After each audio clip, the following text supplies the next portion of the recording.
Hello everyone, today we are discussing pull down time and load factor in the Trenton Refrigeration Load Calculator tool located in the Trenton Refrigeration Design Tools package, which can be downloaded from the Trenton Refrigeration website.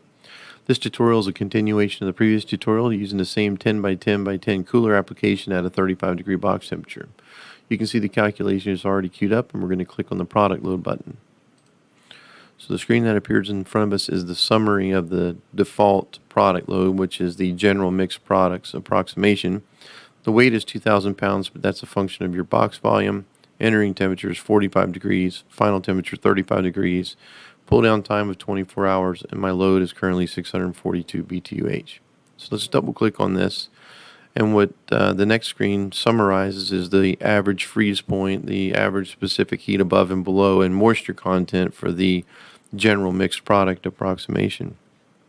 Again, my weight is 2,000, entering temperature is 45 degrees, final temperature 35 degrees, and my pull down time is 24 hours.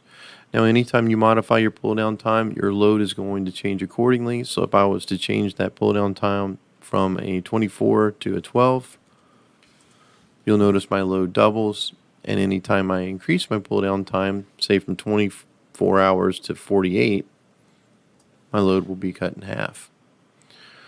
So next, let's talk about load factor. This is a variable that you need to have some specific input before you make the decision to change your load factor.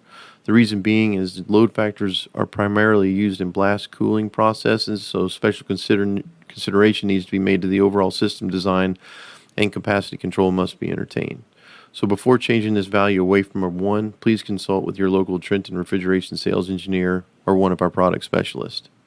I hope this helps. If you have any questions, please feel free to contact your local Trenton Refrigeration sales engineer.